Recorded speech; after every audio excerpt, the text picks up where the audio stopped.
Good morning, everyone. I'm Bill Freeman. I'm a professor of electrical engineering and computer science at MIT and a member of IAIFI. I'm the moderator for this morning. Our first talk is by Lina Necib. She's a professor at MIT who obtained her PhD in theoretical physics from MIT, working with Jesse Thayer. She was a Sherman Fairchild Fellow at Caltech from 2017 to 2020, a Presidential Fellow at UC Irvine in 2020, and a Fellow in Theoretical Astrophysics at Carnegie Observatories 2020 to 2021. She joined the MIT faculty in 2021. She uses a combination of simulations and observational data to correlate the dynamics of dark matter with that of the stars in the Milky Way and to infer properties of dark matter. Professor Necib. All right, thank you. Good morning. Yeah, it's too early, I know. My kids woke up 3 times last night, so let's pretend it's all good. All right, so today we're going to be talking about how we can use machine learning to understand what dark matter is doing, and I'm going to tell you what dark matter is, in the Milky Way or in our galaxy. So it's going to be a bit of a preview about all the cool things that we're going to see at the planetarium tomorrow night, because at least for the planetarium show, we can fly through the stars. So make sure you're going to be there. Today, you're only going to see a projection of it. Okay, so what I usually like to start with is really the reason that I started astrophysics and particle physics. That's not true. But is that cool pictures, right? If you go into the southern hemisphere, this is what the sky would look like, which is pretty amazing. So this is the telescope. It's a bit hard to see, but this is the telescope, this is the ground, and you get to see the Milky Way in all its glory. So this is the galaxy in projection. We're a part of it. This is the center of the galaxy right here, and you can see that there are like these black patches. These are the dust extinction that we heard about at least somewhat yesterday. And we also can see satellites of the Milky Way. So satellites of the Milky Way are other galaxies that are orbiting our galaxy. So for example, this is what we call the Large Magellanic Cloud. This is the Small Magellanic Cloud. So in pitch dark southern hemisphere, you get to see this, which is quite incredible. What I like to do is slightly different in the sense that I like to look at this and imagine that I have these dark matter goggles that would show me something that looks a lot more like this. So dark matter is all around galaxies, and it clumps up around these, centers of galaxies. For example, you would see a big clump where the center of the Milky Way was. You would see some around here, around the satellites, the other galaxies that are around.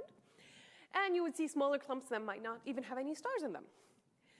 What I like to do, and what my group has been doing over the last few years, is trying to understand how can we go from the stars to this?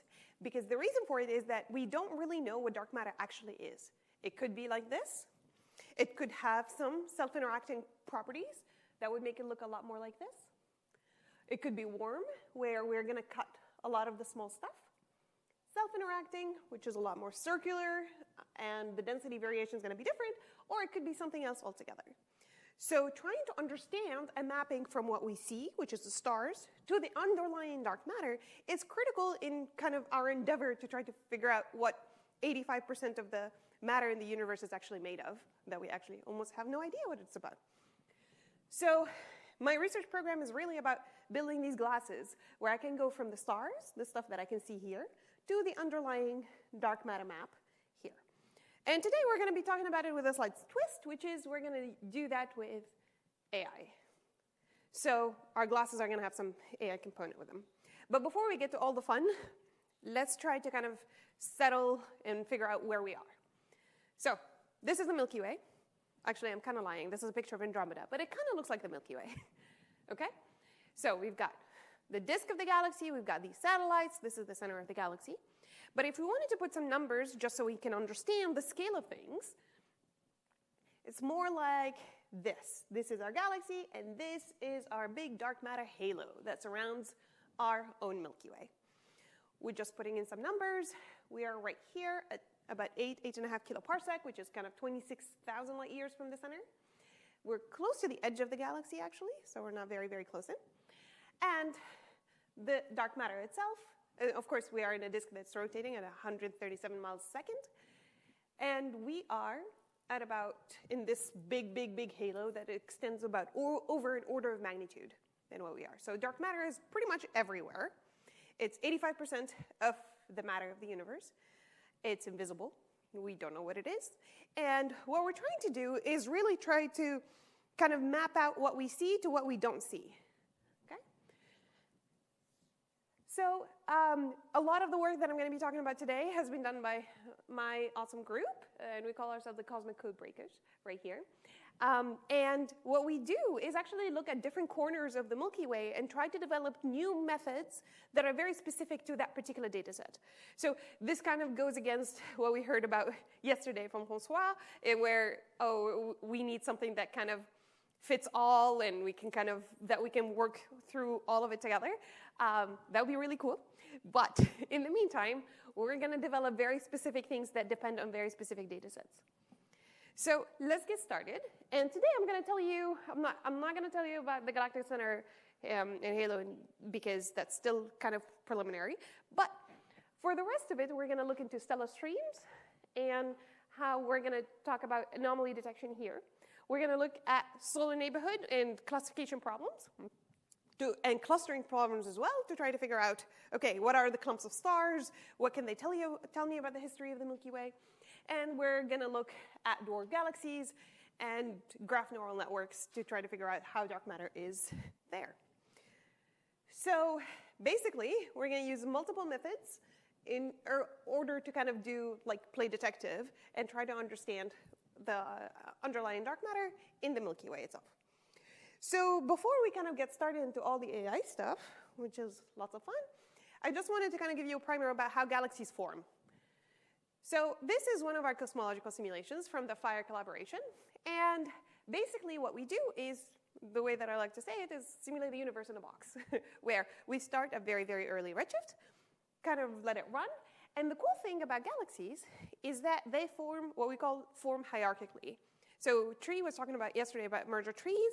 And basically, galaxies kind of swallow each other, and that's how they grow, which is pretty cool. So you can see that there are a lot of mergers here that happened.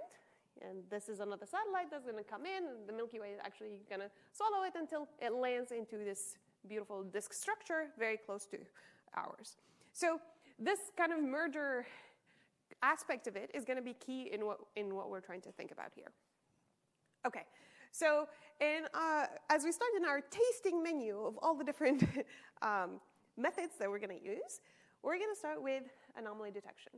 And for that, we're going to be using data from Gaia. So Gaia is a space telescope. It ran from 2013 until actually this past January, so it stopped taking data. But the data releases are still not out yet. So all the data, a lot of the data is going to be coming in December 2026, and there is another final data set in 2030.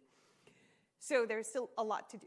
But basically what Gaia does is figure out the velocity and positions of stars, pretty much of the Milky Way. So just to kind of, as a matter of perspective, the mission before that, called Hipparchus, it ran from 89 to 93, and basically kind of got us like the velocities of 100,000 stars. Gaia got us the positions and velocities of 1.5 billion stars. So it's kind of a huge jump that requires a huge jump in methods. So the first thing that I'm going to talk about is what we call stellar streams.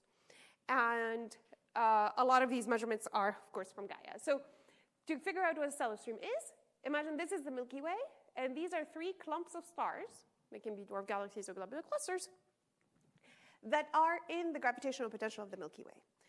Because there will be a gradient in the gravity from between here and here, because these are not like point sources, they're larger scale, this is what's going to happen. They're going to get what we call tidally disrupted. Okay? So the stellar stream is going to be pulled here, and then it's going to go into these structures, linear structures in the sky that we're able to see. So, of course, you can say, oh, I can look at this in the sky and it's going to be fine. Unfortunately, one of the biggest difficulties here is that we live right here, and there are a lot of stars right where we are. So it kind of like as a foreground, making it very hard for us to see beautiful linear structures that are very diffuse all the way in the back. So for that, we're going to look into anomaly detection to try to figure out these stellar streams right here. You can see those structures. These are all the found stellar streams. The stars are clusters of stars, so they're not exactly what we're going to be looking for. But to find the stellar streams here, we need anomaly detection. Then the next thing that I'm going to be talking about is how we can find structure very close to us, because that tells us about remnants of mergers, things that kind of have brought in some stars in our neighborhood. So there's a lot of challenge, mainly because we sit here and we have to look through a lot of stars to be able to find something like this. And of course, there is low signal to noise. So we're going to start by looking at an algorithm that we developed called Via Machina that actually we borrowed a little bit from particle physics, in which we try to select a patch of the sky that we divide, and then we're going to try to figure out is a particular patch anomalous in a certain dimension, which means that I'm going to hide this part, and I'm going to look at the data outside right here, and then you can kind of see, like, even you can extrapolate this, and you're like, okay, I expect it to be here. Unless, if there is something interesting, it's going to look a lot more like this.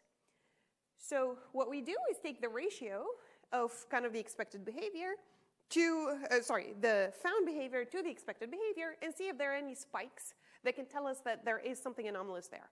And for that, we use actually normalizing flow because we have multiple dimensions that we need to iterate over and do this exercise. So this is pretty cool at finding anomalies, but we are not interested in any anomaly. We are interested in the ones that have linear structure, right? And for that, we apply a Hopf transform, because we're going to go from here to here. This is, of course, the brightest one, so that's why it's so easy to find. And try to make sure that we are looking at only the linear structures, not just any clump of stars.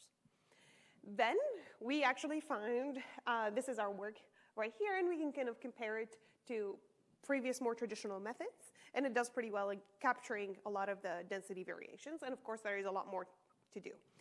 The cool thing is that this one has been done by observations. People looked into a particular region of sky, they found it, etc. While in our automated method, we found 102 candidates right there. And now we're trying to find a good way to sift through them and figure out exactly how many of them are real, and then how many of them are just any other structures, which of course takes a lot of work. But it's pretty cool to automate this and find a lot more structures all at once, instead of just looking one by one. Great. So now moving on to the stellar structures in the solar neighborhood. So for that, we're not going to do anomaly detection, because what we want is not just to find whatever is anomalous. It's very hard to find that. But what we want is to cluster groups of stars in the solar neighborhood, because each merger, from the ones that I was talking about earlier, brings in a different bunch of stars, right? And what I want is to figure out, okay, you came with this merger, you came with this merger. And the traditional way, which is the recent way that we've been doing it, is looking at these and trying to find whatever clumps there are in a particular defined space. So in terms of clustering algorithms, there are a billion of them. You can pull sklearn and you're like, okay, there are so many. But you need to figure out exactly which one works well with the type of data that you're working with, right?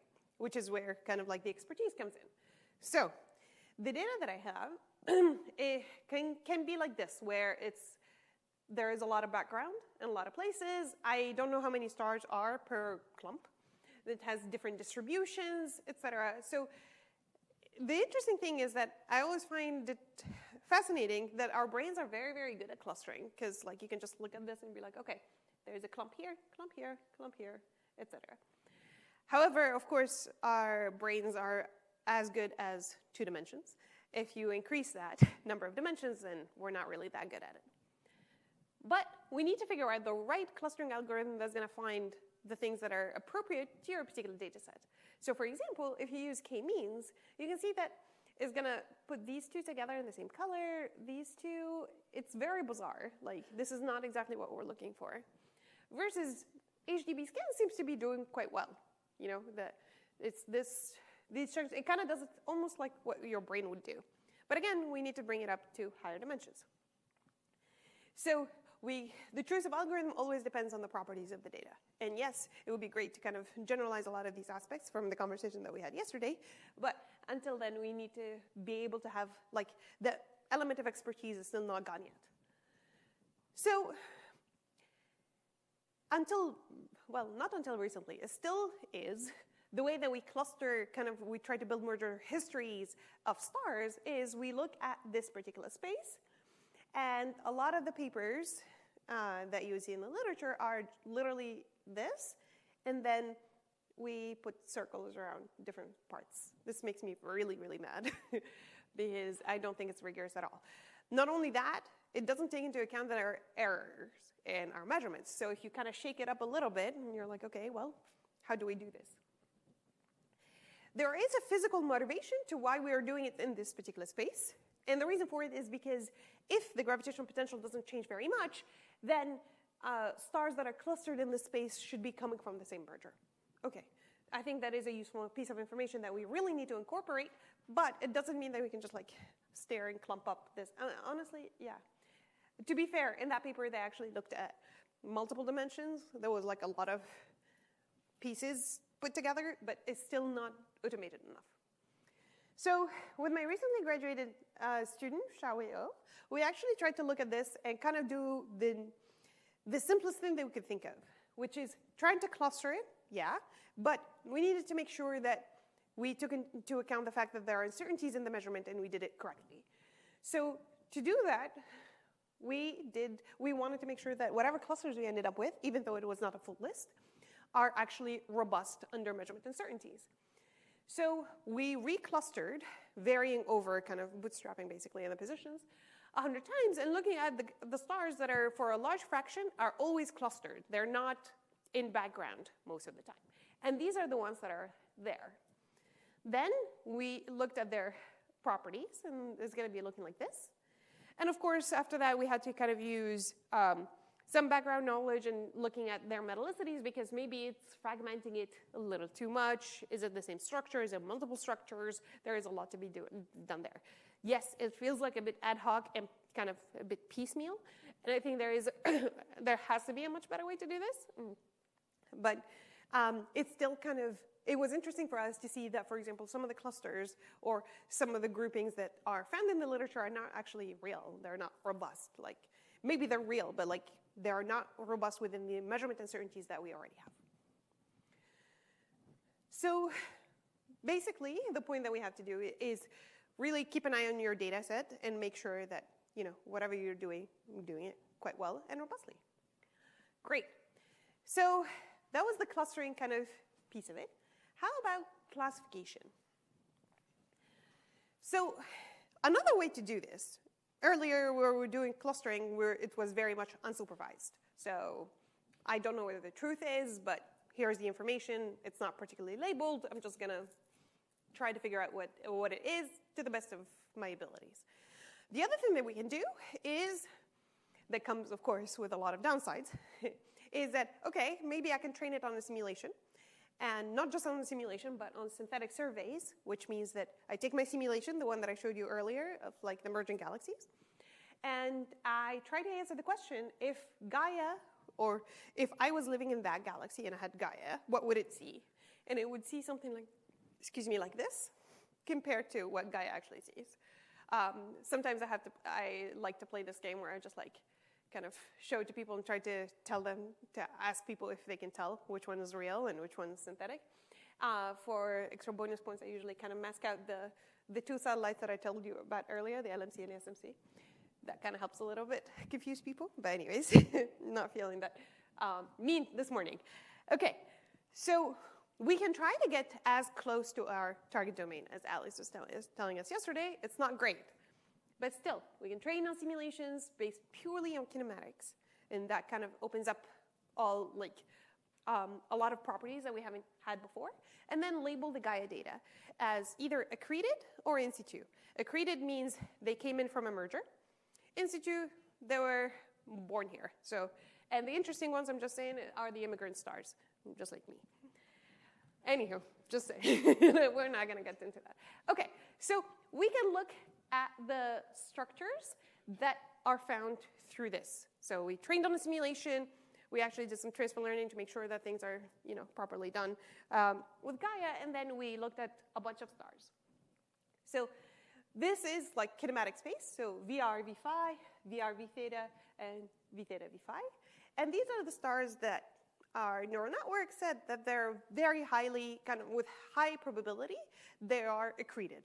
So these are the immigrant stars. The interesting thing is that we can kind of, well, you can even see it, but you can do it with a Gaussian mixture model, and you find that there is like this big structure that had been found already in the literature. And this is what we call the Gaia Enceladus. So with Gaia, we actually realized that about 6 to 10 billion years ago, there was like this big, big merger that came in. Enceladus is a Greek god, son of Gaia, that's why, that came into the Milky Way and kind of threw in a lot of its interesting stars. And it's so cool that we haven't seen it until 2018. But let me show you what the Gaia Enceladus actually did. So Enceladus is right here, it's in red. This is the Milky Way. So then it comes in and kind of wreaks havoc on all the stars, really, and lands into this extended structure. So the sun is going to be around here. So we're surrounded by a lot of these Gaia sausage stars, Gaia Enceladus stars. And the reason that I say sausage is because the first person who actually saw it called it sausage because of the extended structure. And then we all had to write the word sausage in our papers, which was kind of annoying. And then somebody else called it Enceladus, so now we call it GSE, Gaia Sausage Enceladus. Yes, we've got sausage in our papers. Okay, so that we knew about. But the interesting thing is that there was an extra structure right here that my collaborators and I found that we didn't know existed. And the cool thing is that when you find something that nobody has found before is that you get to name it.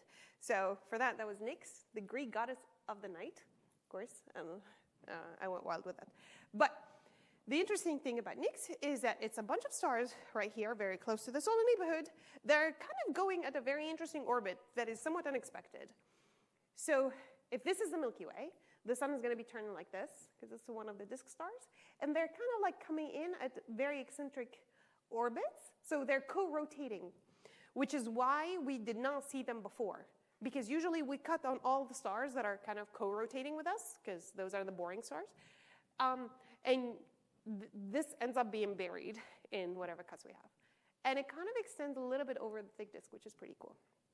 So the reason that I'm interested in this is because understanding what is the origin of Nyx is really cool. It could be either emerging galaxy or a disk perturbation.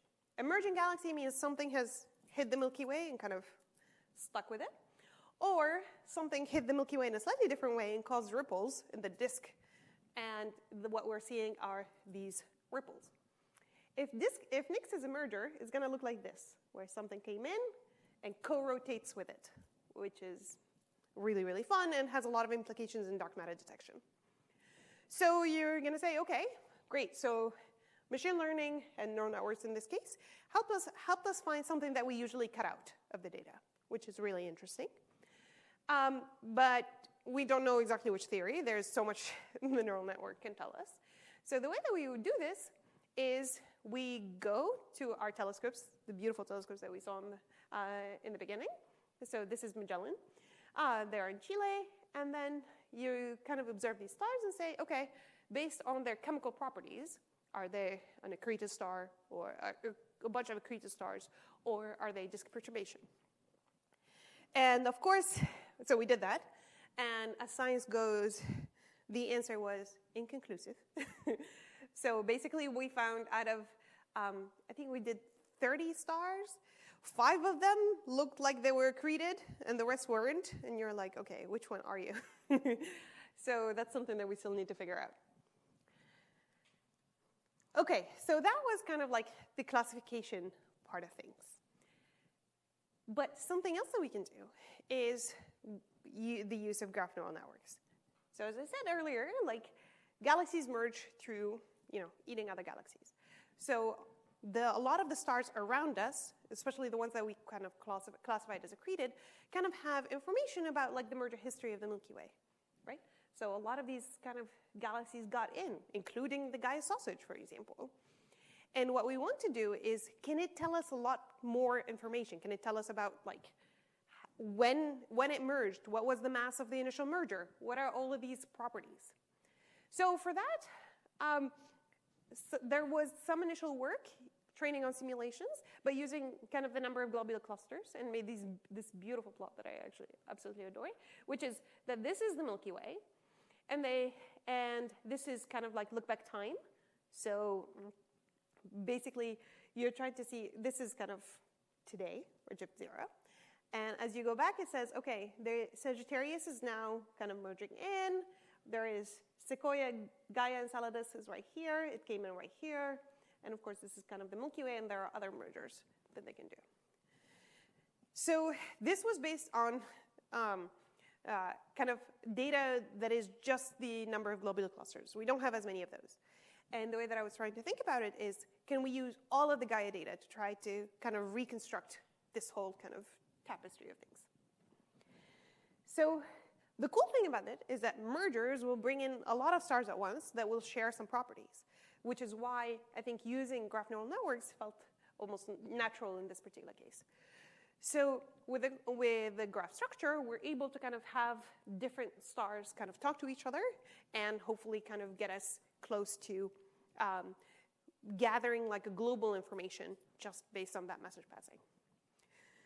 So the way that I did this is kind of like, I was like, okay, let me throw all the inputs that I can think of at you.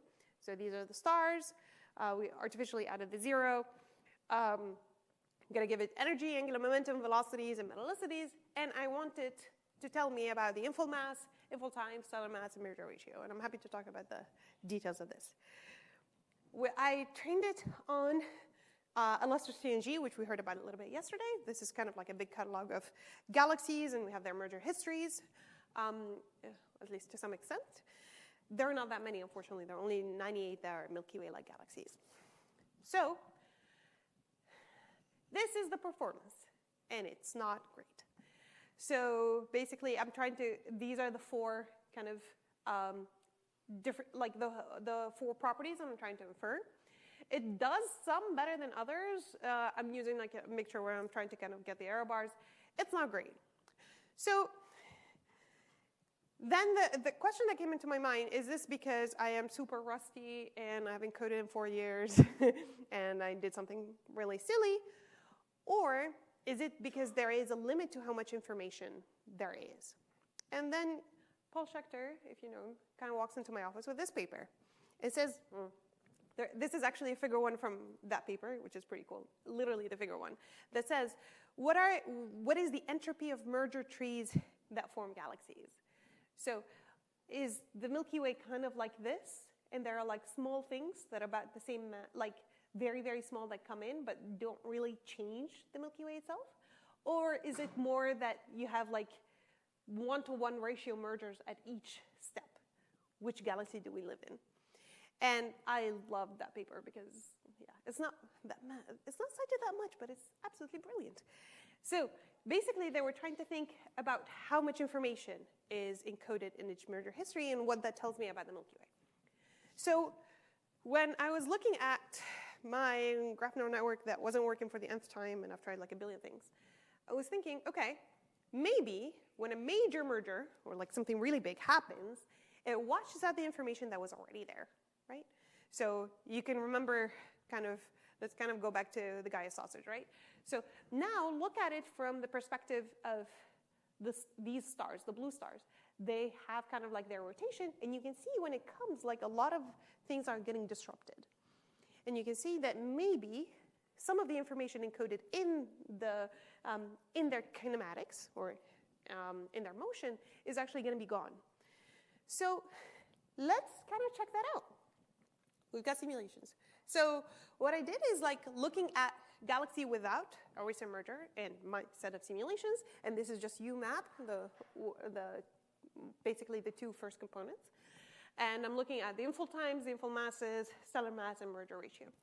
So for something that didn't have something that big, there is some variation. It's not like as extreme as I would have liked it to be, but you can say that there is something over here and something over here, maybe there's some stuff over here.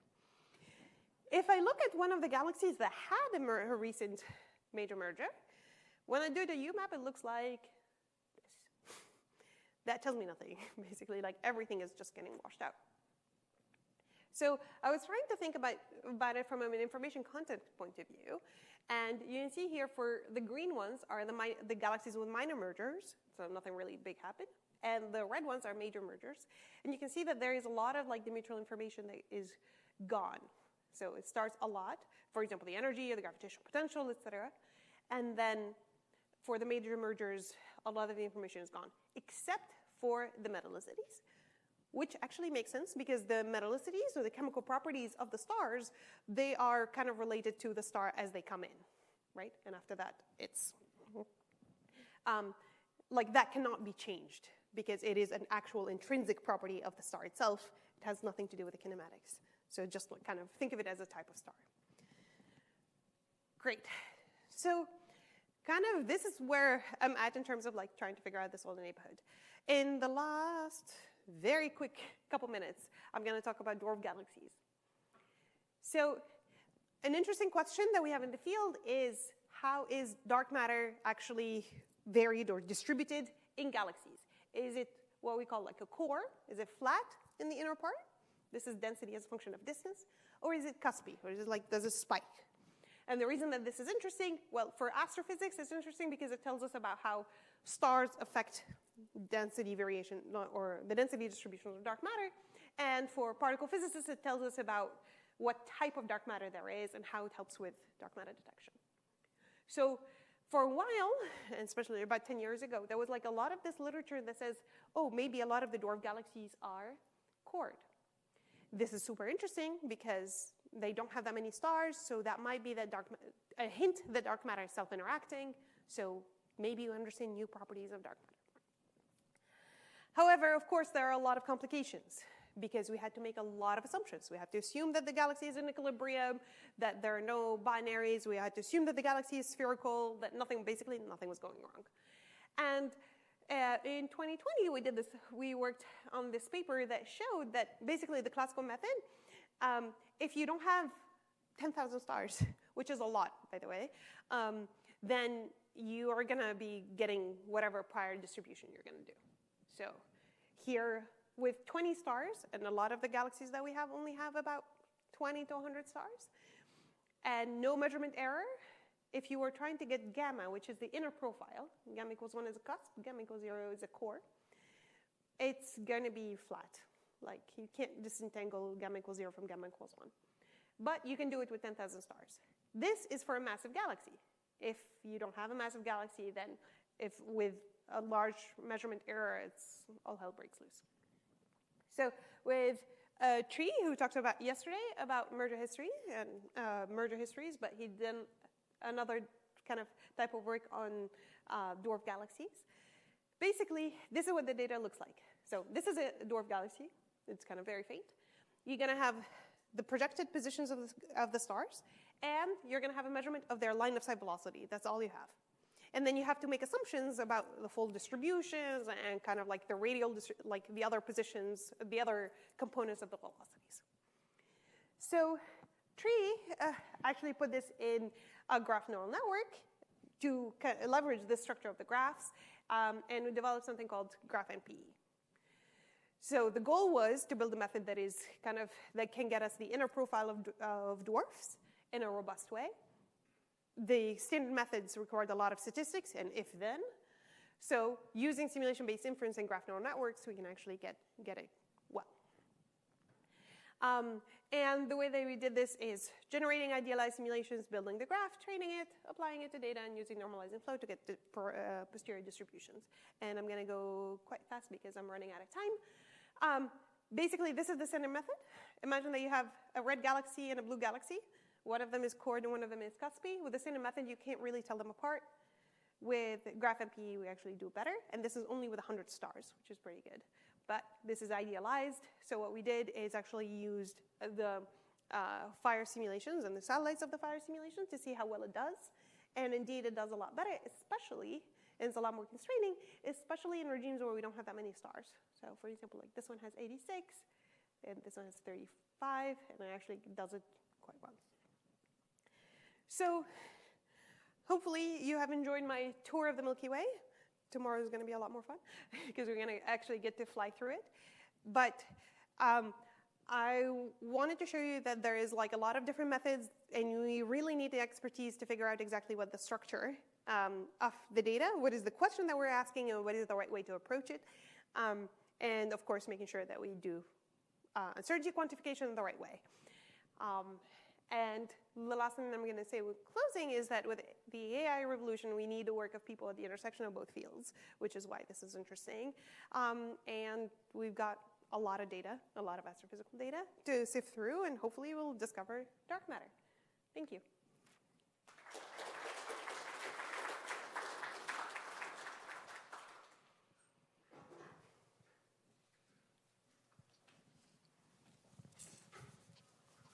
Questions?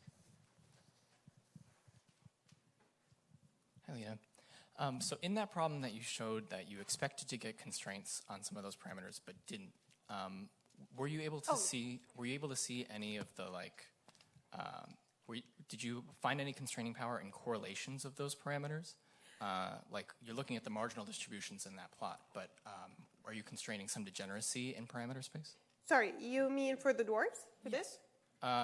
No, there was like an earlier plot. I forget exactly. Oh, sorry, you mean the merger trees? Yes. Yes.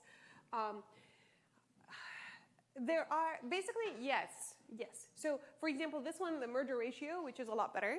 And the reason for it is because it is the mass of it's the mass of the galaxy itself, so it's kind of this one, divided by the mass at the infall time. So it's kind of correlating these two a little bit. And that does better than those are separate. So yes, there are some correlations that kind of go in the direction that you expect. It's just that, yeah, I think one of the big questions that I'm trying to figure out is where does the Milky Way fall out through all of this, and how much of the constraining power can I get, even if it's just the merger ratios.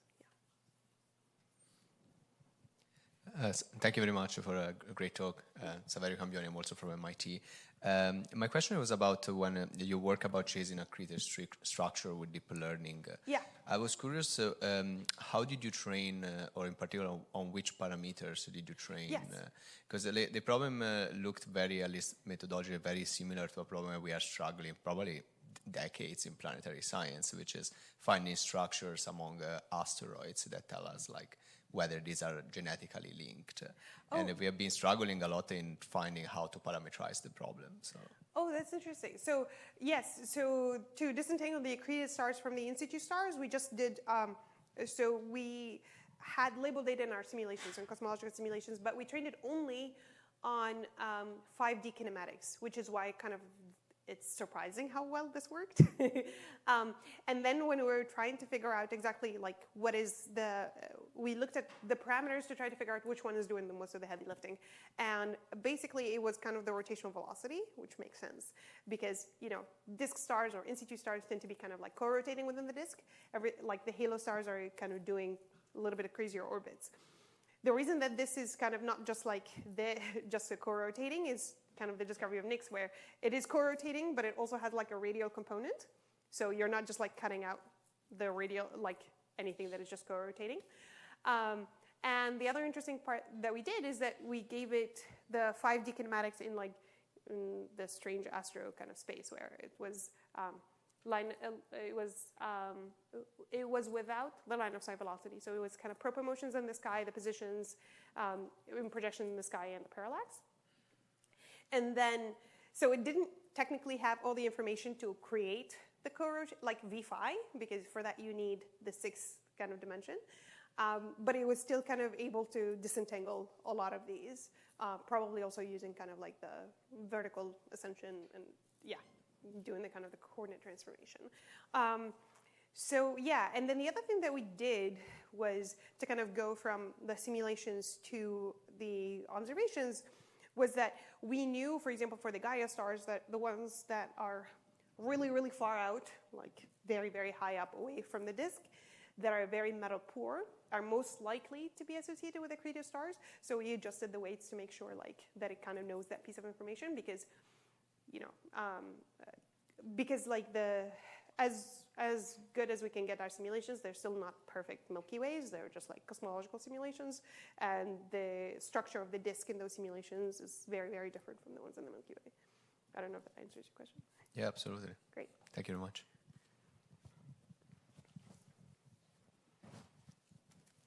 Hey, thank you for the talk, by the way. In a couple of your AI methods where you're trying to do things like anomaly detection or things like classification or using those GNNs, I remember you talking about the need to get this global context. Did you and your team consider using like a hybrid architecture for your GNNs by adding like say a transformer encoder to grab those global attentions? Or it's a great question. No, we have not done that yet, but it's something that we definitely need to explore. It's interesting for this particular project. It was kind of I just started with a very simple GNN and I was like, this is going to work, and of course it didn't. And then kind of started adding a lot of modification about it, and you know, adding the uncertainties, the mixture model, trying to get it to get like the different mu's and Gaussians of all the distribution. Maybe kind of, I was like, oh, maybe just getting it a single value is not working, etc. And then that kind of veered me towards the question of, okay, how well can it actually possibly do? So how much of it is like the architecture or the size of my training set, and how much of it is just that the information is not there? And I think this is kind of like why, well, it's not that I did not give up on it, but I think I wanted just to really understand where the wall is, and then I'm trying to kind of get as close to it. And that really kind of brings us to a lot of the questions that we talked about yesterday about benchmarking and trying to figure out what is the limit that we can do. But yeah, but it's an interesting idea that I will keep playing with once I have a better understanding where the wall is of information. So let's do one last question, and maybe you could set up while we're having one question. Okay, sorry. When you were talking earlier about I think they were the stellar streams. Yeah. And that there was a group that used, I suppose, traditional methods to find one stellar stream. And on the other hand, with your ML method, you were able to find 100 stellar streams. Could you talk more about the comparison between the traditional methods and this ML method? And for example, why is it that group only found one? Yes. So a lot of the stellar streams, just to kind of put a context of what the literature does, is we use a lot of what we call traditional methods, or like the physics-based methods. They use a lot of the physics input that, for example, that we didn't do as much. So you take a lot of your data, and then what we do is have like what's it called? Kind of like isochrone fitting. Isochrone fitting, basically saying that stars have a very specific correlation, stars of similar types have very specific correlation between how bright they are and their color. So you take that data and then you're doing that filter, and then you have to scan over the distance because, you know, the closer ones are going to be brighter than the other ones, right? That's basically kind of the method is like you patch it and you go through it, and then you are trying by eye to look for overdensities, right? That is a very challenging thing to do. It takes probably like a PhD or two to do for a lot of people. With Gaia, so this GD1 stream that I show, it was previously discovered, to be fair, because that's why it's really bright. And I think it was discovered in 2006, so it was a long time based on photometry. What that paper did that was actually quite brilliant, and that's why it's really an important paper in the literature, is that it combined that with as soon as we got the data from Gaia, it compared it with also the motion of the stars for the first time. We didn't have those before. And you can kind of like take out a lot of like the extra fluff around it. And the reason that it was such a kind of like a huge thing is because we found that there was a stellar stream and there was like a gap in it, a hole in it. And the reason that this is interesting is because dark subhalos, like dark matter, can clump up, go through a stellar stream and pull some of the stars out. And you need to have it at a very high enough resolution to be able to do this. So you can see that this is extremely interesting science, but it's also quite tedious to do one at a time. And GD1 was one of the brighter ones. So what we're trying to do is kind of like at least automate the discovery and then kind of go sift through a little bit easier, like 100 instead of like all the patches of the sky. But yeah. Well, we found the same gaps that they did in our method with GD1 in particular, which was reassuring that we were not messing that up. Yes. Yeah. Let's thank Lina again. That was great. Thanks so much. Thank you.